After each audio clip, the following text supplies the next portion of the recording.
Assalamualaikum warahmatullahi wabarakatuh. Welcome back to my YouTube channel. Gimana kabarnya teman-teman? Semoga sehat selalu dan dimudahkan untuk mencapai segala keinginannya. Hari ini saya akan membahas soal-soal SKB Guru Kelas PGSD, kompetensi profesional mata pelajaran IPA, khususnya dalam pembahasan perubahan sifat benda, gaya, hambatan, dan debit, part yang ke-9.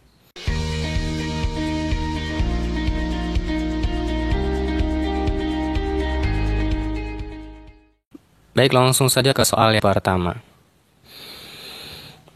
Pemasangan kaca jendela pada bingkai yang rapat, tidak ada celah, dapat menyebabkan kaca pecah karena A. Kaca jendela akan memuai jika terkena panas, suhu naik. B. Kaca jendela akan memuai jika terkena panas, suhu turun. C. Kaca jendela akan melengkung jika terkena panas, suhu naik. Atau D. Kaca jendela akan memadat jika terkena panas, suhu naik.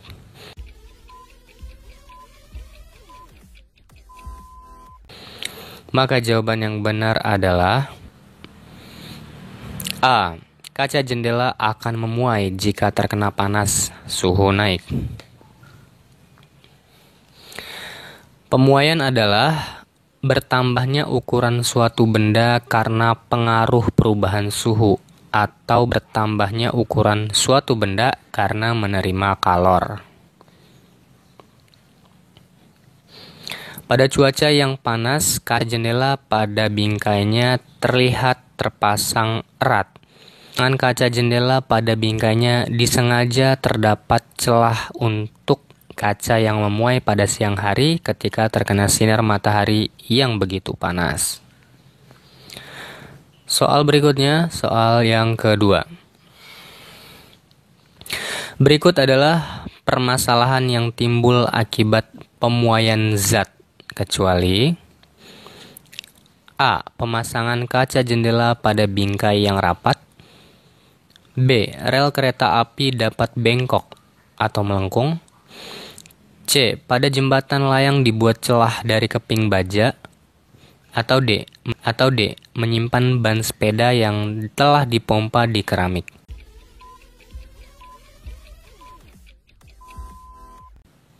Maka jawabannya adalah D.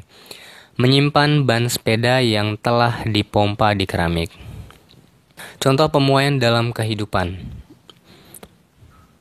Pemasangan kaca jendela pada bingkai yang rapat. Rel kereta api dapat bengkok atau melengkung. Pada jembatan layang dibuat celah dari keping baja. Pemasangan kabel-kabel jaringan listrik di sepanjang jalan dipasang longgar. Soal yang ketiga. Kulit buah yang semula berwarna kuning akan berubah menjadi coklat kehitaman apabila dipegang, dagingnya terasa lunak. Hal tersebut adalah contoh perubahan sifat benda dikarenakan A. Pembusukan, B. Pemuaian dan penyusutan, C. Pencamp air, atau D. Pembakaran.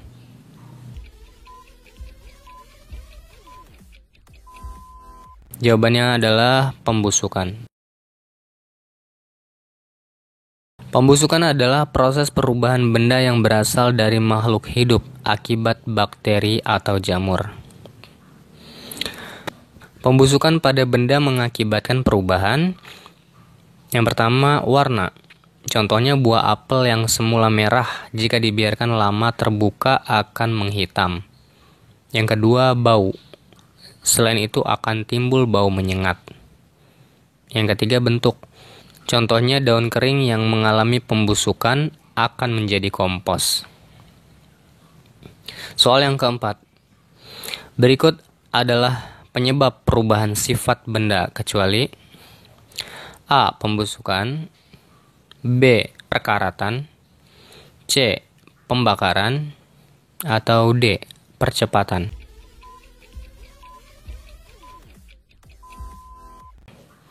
Jawabannya adalah D. Percepatan. 1. Pembusukan. Pembusukan menyebabkan sayuran dan buah yang bersifat keras menjadi lunak.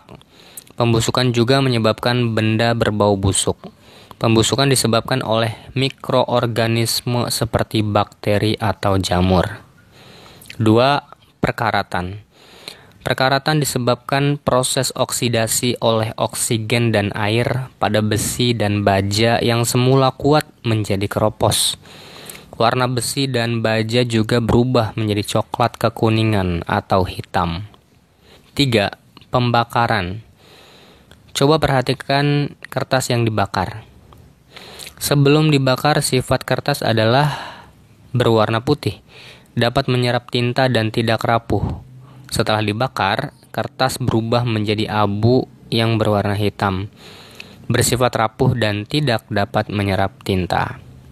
Soal berikutnya, soal yang kelima. Pemain bola menendang bola, sapi menarik pedati, dan sebagainya adalah contoh dari gaya A. Gaya otot, B. Gaya pegas, C. Gaya gesek, atau D. Gaya magnet.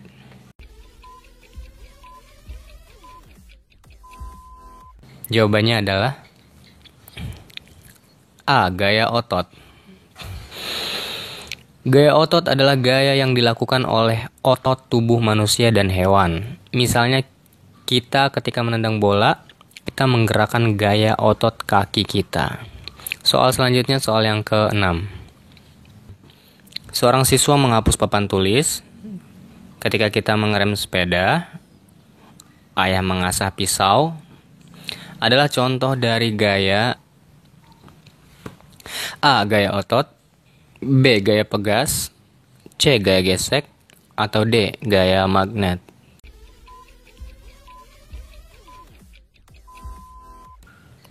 Maka jawaban yang benar adalah C. Gaya gesek. Gaya gesek adalah gaya yang berarah melawan gerak benda atau arah kecenderungan benda gerak. Gaya gesek muncul apabila dua buah benda bersentuhan. Soal selanjutnya, soal yang ke-7.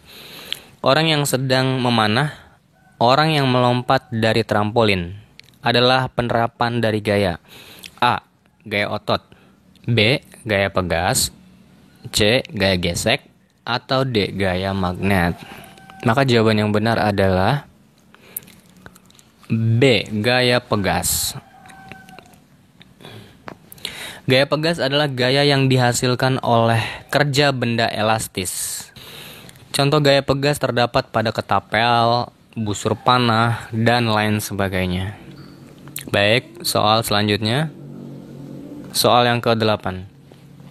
Seorang anak sedang mendorong benda dengan gaya sebesar 80 Newton, sehingga benda yang didorong tersebut bergerak dengan kecepatan tertentu. Bila suatu massa benda itu 8 kg, berapa percepatan benda tersebut?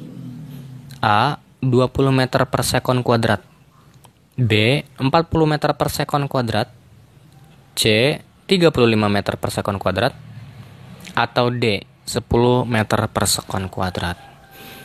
Maka jawaban yang benar adalah D. 10 meter per sekon kuadrat. Pembahasannya, yang pertama kita ketahui bahwa rumus untuk mencari gaya suatu benda F sama dengan M dikali A, di mana F adalah gaya, M adalah massa, dan A adalah percepatan. Di sini diketahui bahwa F sama dengan 80 Newton, M sama dengan 8 kg. Maka yang ditanya adalah A. A di sini adalah percepatannya.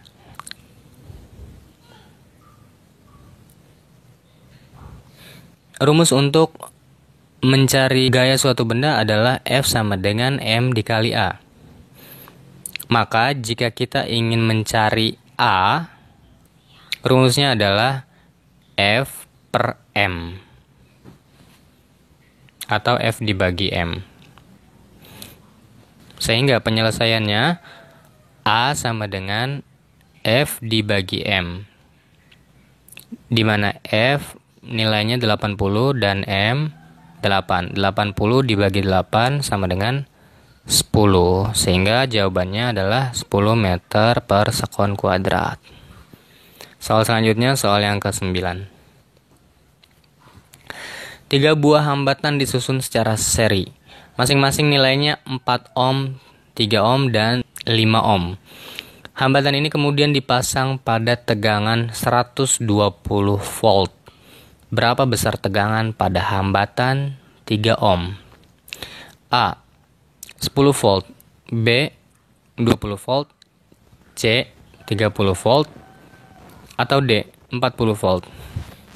Jawaban yang benar adalah C. 30 volt. Pembahasannya, rumus untuk mencari tegangan listrik adalah V sama dengan I dikali R, di mana V adalah tegangan listrik, I adalah arus listrik, dan R adalah hambatan listrik. Diketahui R1 sama dengan 4 ohm, di mana R tadi adalah hambatan listrik. Kemudian R2 sama dengan 3 ohm. R3 sama dengan 5 ohm. Tegangan listrik sama dengan 120 volt yang dilambangkan dengan V. Yang ditanyakan di sini adalah VR2 atau besar tegangan pada hambatan listrik yang kedua, yang nilai hambatannya itu 3 ohm. Penyelesaiannya, pertama kita cari terlebih dahulu R total atau hambatan listrik secara keseluruhan. Maka R total di sini adalah hasil jumlah dari R1, R2, dan R3. Kita masukkan nilainya, R1 4 ohm ditambah R2 3 ohm dan R3 5 ohm. R total sama dengan 12 ohm. Kemudian selanjutnya yang kita cari berikutnya adalah I atau arus listrik, di mana rumusnya adalah V dibagi R. Kita sudah mengetahui nilai V tadi 120 dan nilai R sama dengan 12. Maka 120 dibagi 12 hasilnya 10. Dan satuan I adalah ampere, 10 ampere. Selanjutnya yang terakhir,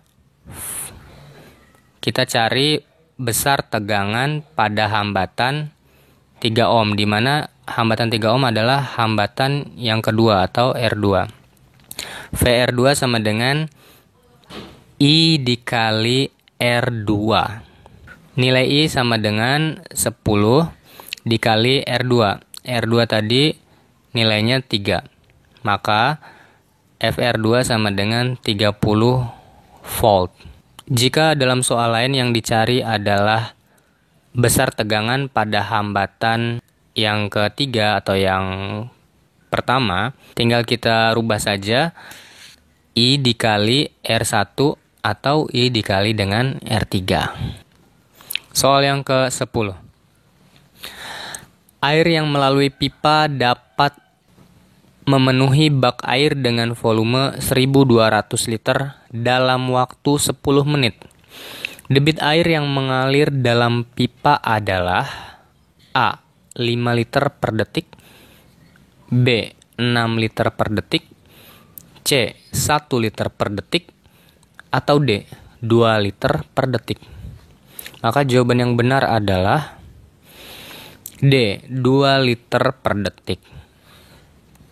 Pembahasannya, rumus untuk mencari debit adalah D sama dengan V per T, di mana D adalah debit air, V adalah volume, dan T adalah waktu. Di sini telah kita ketahui bahwa V sama dengan 1200 liter. Jadi volumenya 1200 liter. Kemudian T atau waktunya 10 menit. Dalam waktu 10 menit. Namun di sini kita rubah menjadi satuannya menjadi detik. Maka 10 dikali 60 detik sehingga menghasilkan 600 detik. Ditanya D atau debit air. Penyelesaiannya kita masukkan saja rumusnya. D sama dengan V per T. Nilai V adalah 1200 dan T tadi adalah 600. Maka 1200 dibagi 600 hasilnya adalah 2 liter per detik. Terima kasih sudah menonton video ini sampai akhir. Bila ada yang mempunyai jawaban berbeda dari kami, tinggalkan di kolom komentar. Jangan lupa like, komen, share, dan subscribe. Terima kasih, sampai jumpa di video berikutnya. Assalamualaikum warahmatullahi wabarakatuh.